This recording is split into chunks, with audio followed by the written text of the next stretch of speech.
When did you truly think you were about to die? My friend Lydia begged me to go to her comedy show because her YouTube stalker had been sending increasingly unhinged messages, and she was scared to be out alone. This guy Brad was obsessed with her, commenting on every video about how they were meant to be together and sending her pictures of dead pigeons that he said were his sacrifices for her. We had dinner before her show, and Lydia kept checking over her shoulder, showing me his latest messages about how beautiful she looked in yesterday's video, how he could hear her voice whispering to him when he touched himself. I told her I'd be with her the whole night, but she couldn't relax, barely touching her food. During the show, she killed it on stage, but I could see her scanning the audience between jokes, looking for him. Nothing happened, though, and by the time we left the venue at 11, she was saying maybe she'd been paranoid for nothing. We had no idea what was in store for us. The parking garage was across the street, one of those concrete structures with flickering lights and no security after 10. We took the elevator to the 4th floor where we'd parked, the doors opening to a completely empty level, just rows of concrete pillars and shadows. Our footsteps echoed as we walked toward her car at the far end, and I made a joke about horror movies that made Lydia nervous laugh. We were halfway there when we heard whistling behind us, some slow melody that bounced off the walls, making it impossible to tell where it was coming from. Lydia grabbed my arm hard enough to hurt and walked faster, but the whistling got louder, closer, and then stopped completely, which was somehow worse. A man stepped out from behind a pillar 20 feet away, tall and skinny in a hoodie, holding his phone up, recording us. "Lydia!" he called out, his voice cracking with excitement. "It's me, Brad, from your comments." "I've been waiting for you." Lydia was trembling against me, and I stepped in front of her, telling him to back off, but he kept walking toward us with the phone raised. "You look even prettier in person," he said. "I knew you'd come here. You parked here in your video from 2 months ago. I've been waiting every night." My heart was pounding as we backed toward her car, but he followed, getting closer, saying how he'd watched every video hundreds of times, how he knew everything about her coffee order, her gym schedule, her sister's name. Lydia was crying and fumbling for her keys while I kept myself between them, but he was getting more agitated that she wouldn't talk to him. "I've supported you since the beginning," he screamed. 3 years. I deserve this." He lunged forward and I shoved him back hard, making him drop his phone, and it shattered on the concrete. His face went from desperate to furious, and he pulled something from his pocket that flashed silver in the dim light. "You're going to talk to me," he said, his voice different now, darker, controlled. We reached Lydia's car and she clicked the unlock button, but nothing happened. She tried again, pressing it frantically, but the lights didn't flash and the doors stayed locked.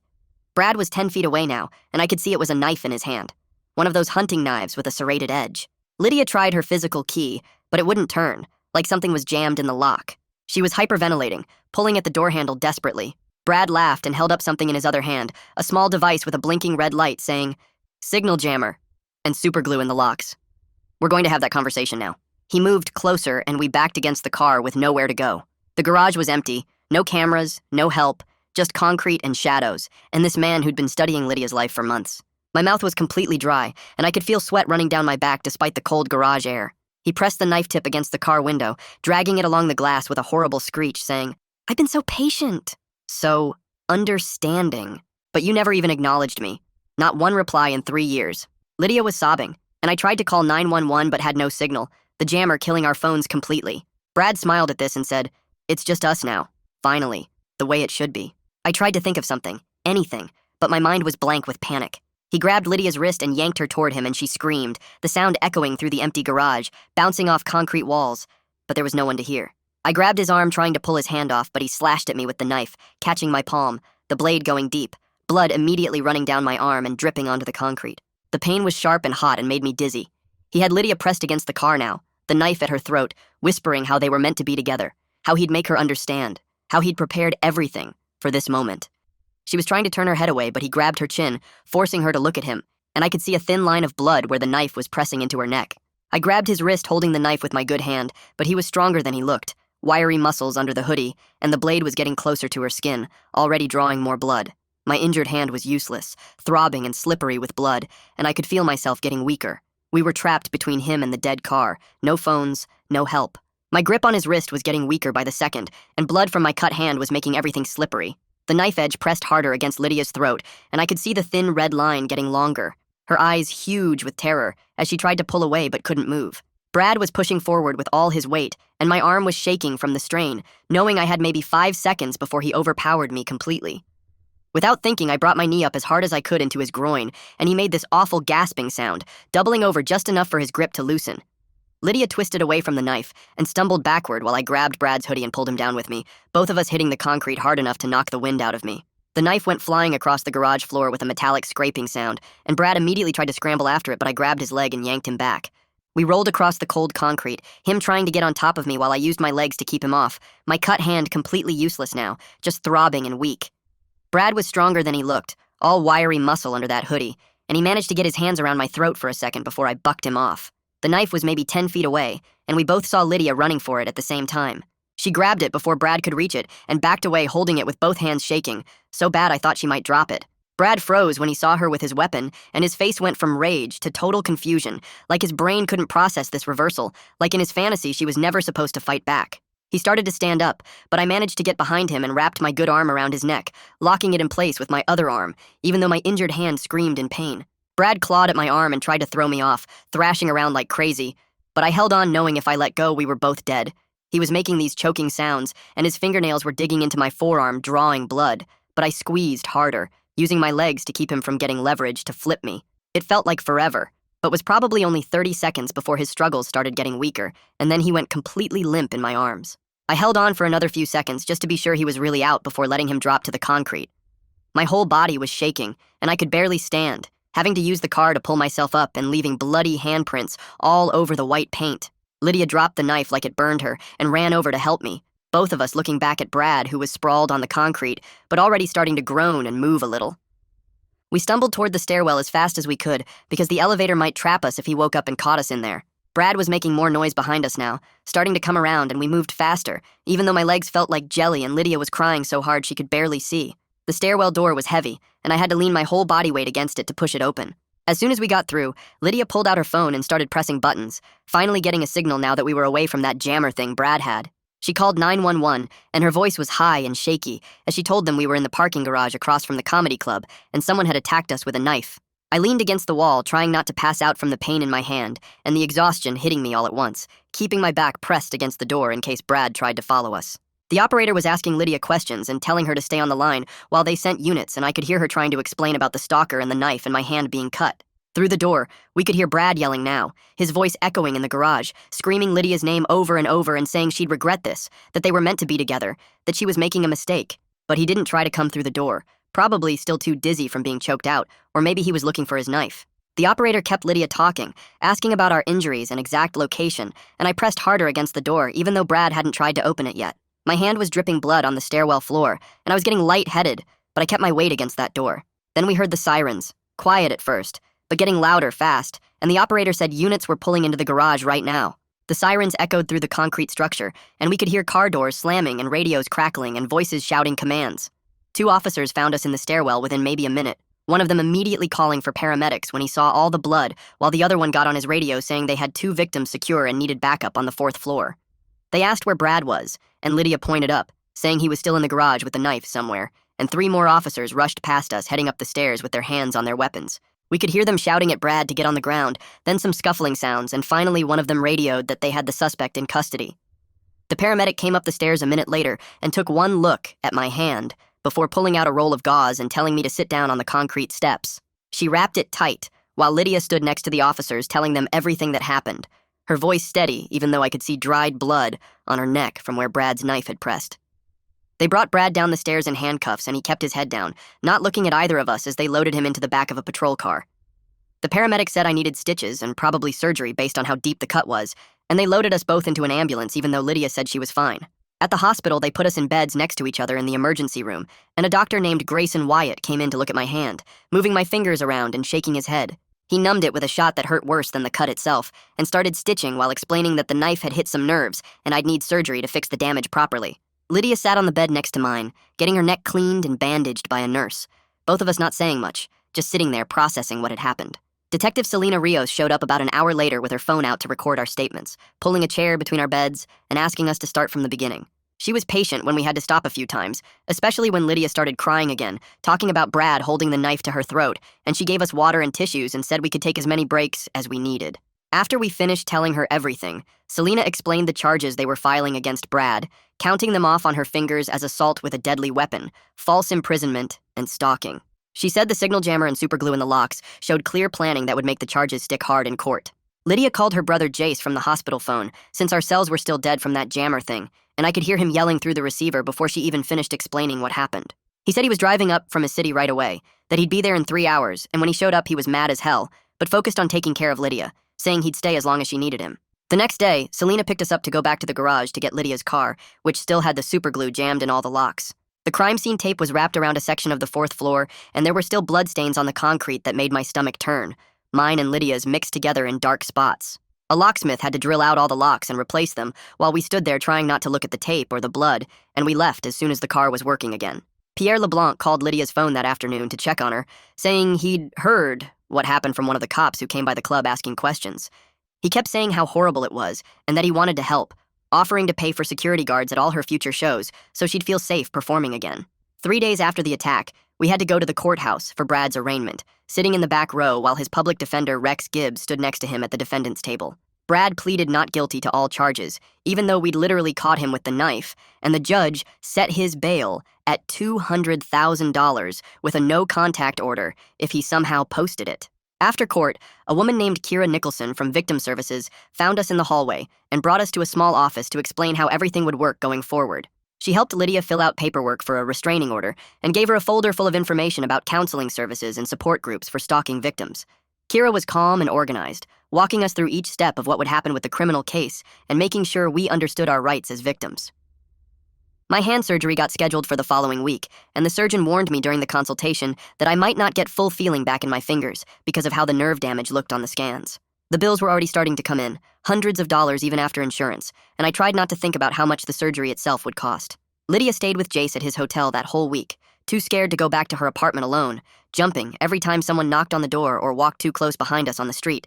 The surgery took 4 hours, and they had to put pins in to hold everything together. While the nerves tried to heal, and I woke up with my whole hand wrapped in this huge bandage that made it look like I was wearing a boxing glove. 2 days later, Kira called with news that made my stomach drop, telling me Brad's parents posted bail using their house as collateral. She tried to sound reassuring about the monitoring anklet and restraining order keeping him away from us, but I could hear the concern in her voice when she said these things don't always work perfectly. Lydia completely fell apart when I told her, crying so hard she couldn't catch her breath, and Jace immediately started packing her stuff to move into his place that same afternoon. They spent the next day installing cameras at every entrance to his apartment building, running wires and mounting brackets while Lydia sat on the couch wrapped in a blanket. She jumped every time someone walked past the door, checking the locks over and over, even though Jace kept telling her she was safe. The cameras had night vision and motion alerts that went straight to both their phones, but she still couldn't sleep, spending nights staring at the feeds on her laptop. My physical therapy started that week in a small clinic that smelled like rubber and cleaning products. The therapist showed me exercises with rubber bands and foam balls, making me squeeze and stretch my fingers, even though every movement sent sharp pains up my arm. She kept saying I was lucky the nerve damage wasn't worse, but lucky felt like the wrong word when I couldn't even hold a coffee cup without shaking. The exercises were supposed to rebuild strength and flexibility, but progress was so slow, I could barely tell anything was changing. 3 weeks after Brad got out, we met with prosecutor Natalia Bergman in her office downtown. She had files spread across her desk and walked us through how the trial would work, explaining she was confident about getting a conviction based on the evidence. She warned us that Rex Gibbs would try to minimize what Brad did, probably arguing it was just romantic obsession that went too far, not real criminal intent. Natalia said juries sometimes buy into that story if they don't understand how dangerous stalking really is, so we'd need to be clear about the fear and planning involved. Meanwhile, someone posted about the attack on a YouTube drama channel, and Lydia's comment section exploded overnight. Most people were supportive, sending messages about staying strong and calling Brad a monster, but some idiots actually blamed her for leading him on by being friendly in her videos. They said she should have known better than to smile so much or share personal stories if she didn't want attention, which made me so mad I had to stop reading. Lydia deleted the YouTube app from her phone, but the comments kept coming, hundreds every hour. Pierre called a few days later saying he'd arranged for Lydia to perform again at a smaller venue with extra security. He'd hired 2 guards and installed metal detectors at the doors, promising everything would be safe and controlled. Lydia was nervous, but determined not to let Brad take comedy away from her, practicing her set in Jace's living room while he pretended to be the audience. The night of the show, we got there early to check all the exits and meet the security guards. The metal detectors beeped constantly as people arrived, and the guards checked bags and patted down anyone who set them off. Lydia went on stage looking confident, starting strong with jokes about online dating and weird roommates. But halfway through her set, she suddenly stopped mid-sentence, staring at someone in the back row. Her face went white and she took a step backward, the microphone shaking in her hand. It was just some tall guy in a hoodie who looked vaguely like Brad from a distance, but she couldn't recover, stumbling through 2 more jokes before walking off stage 5 minutes early. She was embarrassed and angry at herself, but I told her it was completely normal to see him everywhere after what happened. Rex Gibbs filed a motion the next week, claiming Brad had mental health issues that affected his judgment during the attack. The paperwork said he'd been diagnosed with something called delusional disorder and couldn't understand that Lydia didn't actually want a relationship with him. Natalia called us right away, explaining this was a common defense tactic that almost never works because mental illness doesn't eliminate criminal responsibility. She said even if Brad genuinely believed Lydia loved him, he still chose to buy a knife, jam the locks, and attack us, which showed he knew what he was doing was wrong. I went back to work with my hand still wrapped in bandages, trying to type reports with basically 1.5 hands. Every email took forever, and I kept making mistakes, hitting wrong keys or dropping things when I forgot I couldn't grip properly. My boss was understanding, saying to take whatever time I needed, but I could feel my performance slipping and worried about keeping my job if this lasted much longer. The physical therapy was helping slowly, but I still couldn't make a fist or hold anything heavier than a pencil without pain shooting through my palm. Then 3 weeks before the trial was supposed to start, Lydia got a letter at Jace's apartment with no return address. Inside was a handwritten note from Brad, passed through some third party to get around the restraining order. He apologized for scaring her, but said she'd misunderstood his intentions, that everything he did was out of love and she'd realize that someday. The letter went on for 3 pages about their destiny together and how the trial was just a misunderstanding that would get sorted out. Selena came to pick up the letter as evidence, saying she'd immediately report this to the court since it was a clear violation of the no-contact order.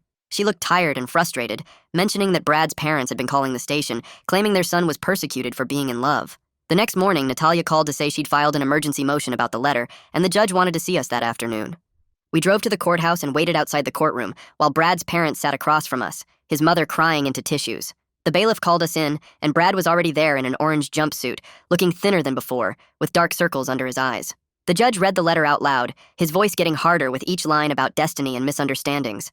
He looked at Brad and asked if he understood what a restraining order meant. Brad started talking about how Lydia had smiled at him in a video once, proving she wanted him to reach out. The judge cut him off and revoked his bail right there, ordering him back to county jail until trial. Brad's mother sobbed louder as they led him away in shackles, and he kept looking back at Lydia with this weird smile. We walked out feeling safer, but Lydia still made me check her car before she got in. That night at Jace's apartment, she installed 2 more deadbolts on the door, even though Brad was locked up. She couldn't sleep without checking the locks every hour, getting up to test each one and peek through the blinds. Kira gave us the name of a therapist who worked with stalking victims, and Lydia made an appointment for the next week. The therapist's office was in a secure building with a doorman and cameras everywhere, which helped Lydia relax enough to talk. She met with the therapist twice a week, learning breathing exercises and ways to manage the constant fear. The therapist explained that checking locks was normal after trauma, but they worked on reducing it gradually. Meanwhile, my hand was getting better, and the surgeon said I could remove the bandages after 6 weeks. When the nurse unwrapped it, the scar was thick and pink, running diagonal across my palm like someone had drawn on it with a marker. I could bend my fingers now, but couldn't make a tight fist, and gripping things still hurt. The surgeon tested my strength and sensation, saying I'd gotten back about 70% function, which was better than he'd expected. Physical therapy helped, but the therapist warned I'd probably never get full strength back in that hand. 2 months before trial, Natalia met with us at her office to discuss a possible plea deal. She said she'd offered Brad 5 years in prison if he admitted guilt to all charges. Rex Gibbs had presented it to Brad, but warned us he was being difficult about accepting any responsibility. Natalia thought Brad might take it to avoid the risk of a longer sentence at trial, but she wasn't holding her breath. While we waited for Brad's decision, Lydia slowly started making YouTube videos again from Jace's apartment. She filmed in a corner with no windows or identifying features, just a plain white wall behind her. Every video was recorded in one take because she was too nervous to edit, afraid of spending hours looking at herself on screen. She turned off all comments and set up a post office box 3 towns over for any fan mail. Her subscriber count actually went up after local news covered the attack, which made her feel weird about the whole thing. Pierre called to book her at a bigger venue, saying people wanted to support her after what she'd been through. The new place held 500 people and sold out in 2 days, but Lydia felt conflicted about profiting from trauma. She needed the money, though, since she'd been too scared to work her day job, calling in sick for weeks. Pierre hired 3 security guards for the show and had them check everyone's ID at the door. During the show, Lydia killed it, turning her fear into comedy that had everyone laughing and crying. She didn't mention Brad directly, but talked about dating and trust in ways that hit different now. 3 weeks before trial, we had to go to a pre-trial hearing about evidence and witnesses. Brad sat at the defense table staring at Lydia the entire time, not even pretending to look away. His eyes followed her every movement, tracking when she shifted in her seat or tucked her hair behind her ear. The judge noticed and told Brad twice to face forward, but he'd turn back to stare within seconds. Finally, the judge threatened to remove him from the courtroom if he didn't stop, and Rex Gibbs had to physically turn Brad's chair away from us. After the hearing, Kira met with us to prepare victim impact statements for sentencing.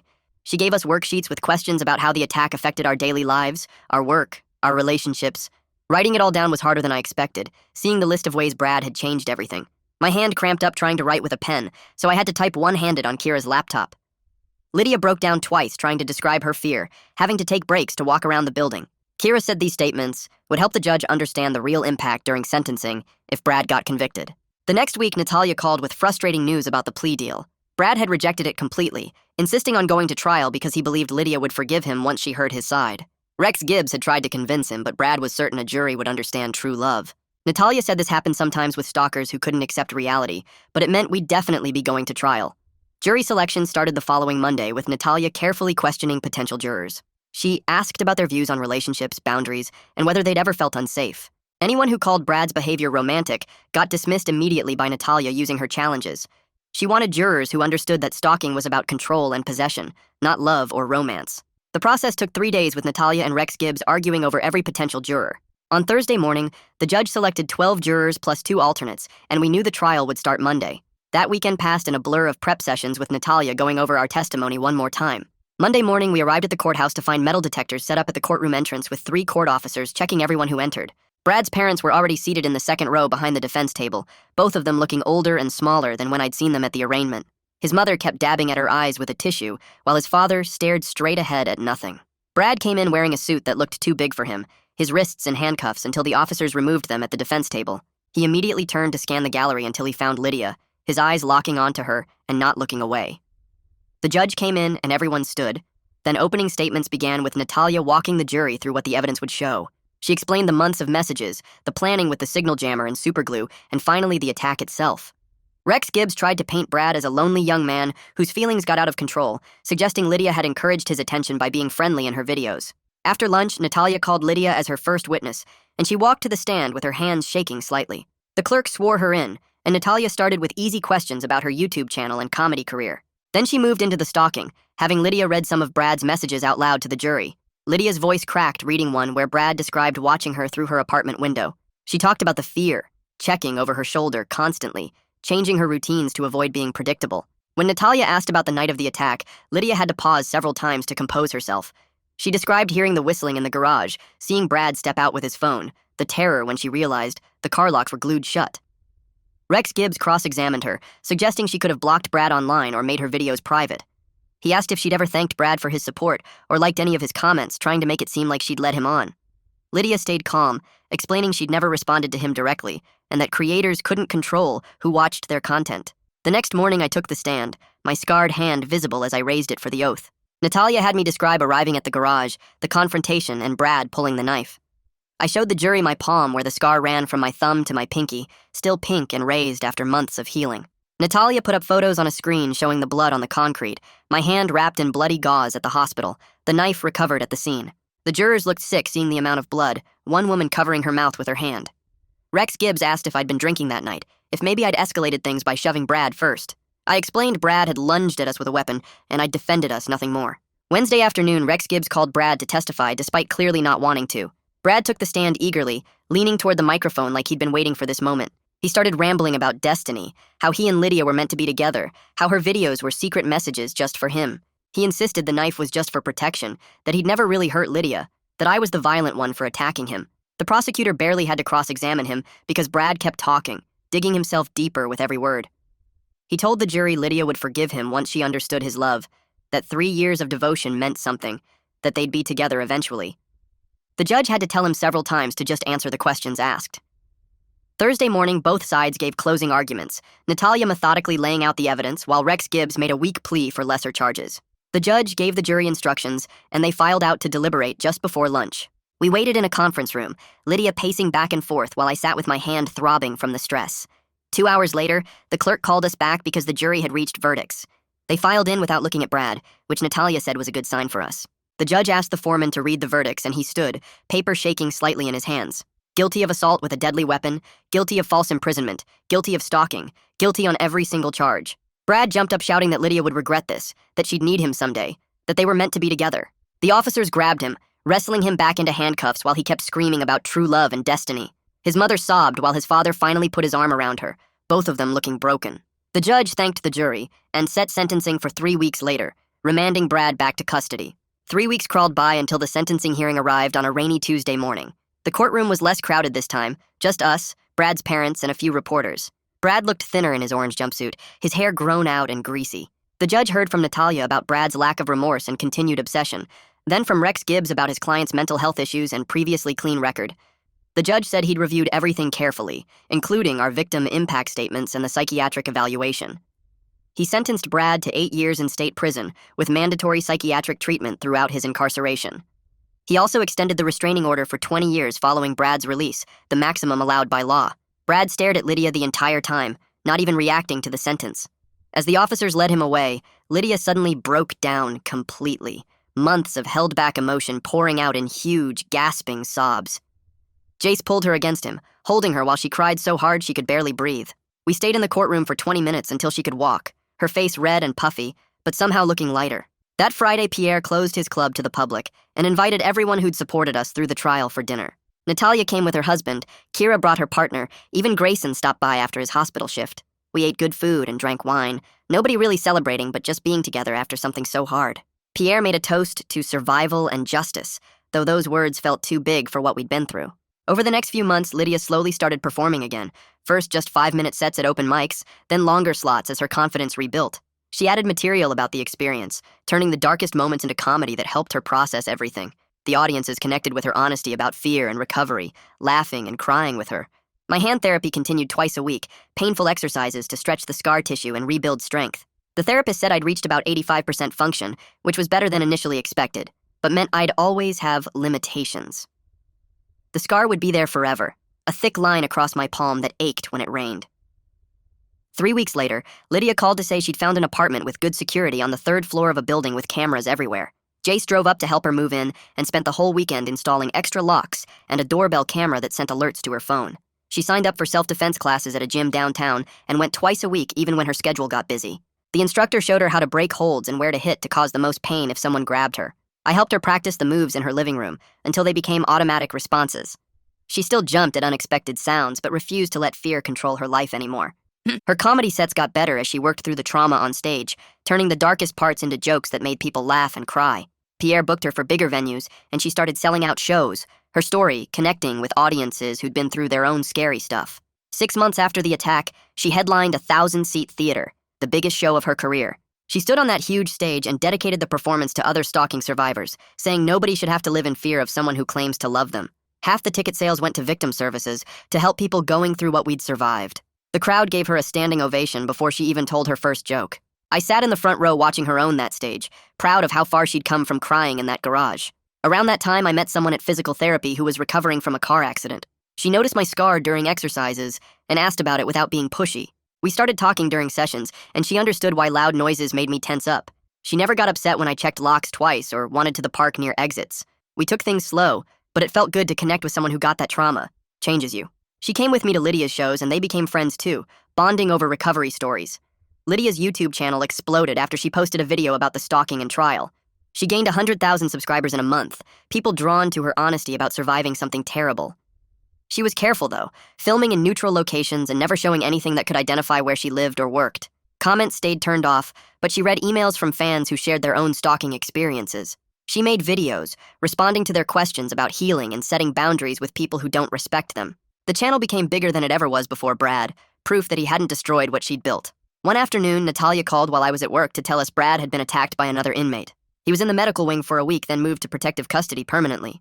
She said this happens sometimes to guys who hurt women, that other prisoners had their own code about that stuff. Lydia and I talked about it over coffee and realized we felt nothing about the news. Not happy, not sad, just empty of any feelings about him at all. He'd taken up so much space in our heads for so long, but now he was just some guy in prison. We'd moved past needing updates about his life or caring what happened to him. The only thing that mattered was that he couldn't hurt us anymore. Lydia and I stayed close, checking in every few days even when life got busy. We had dinner once a week, sometimes with my girlfriend and Jace when he was in town. There was something about surviving that night together that bonded us deeper than regular friendship. She thanked me constantly for saving her life, but I knew she'd saved mine too by fighting back and staying strong. We never talked about that night directly anymore, but it was always there between us, this thing we'd survived together. Pierre called Lydia one day with huge news about a comedy special opportunity.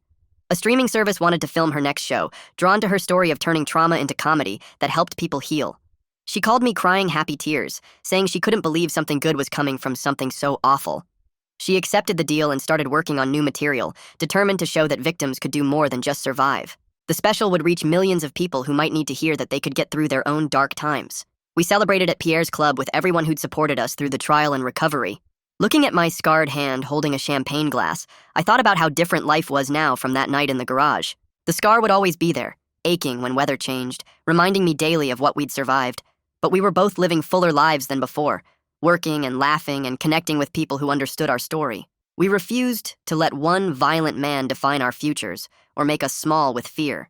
We'd taken back our lives completely. Thanks for letting me wonder through all this with you. Definitely been quite a journey to share together. Really appreciate you being here. If you made it to the end, drop a comment. I love reading all your comments.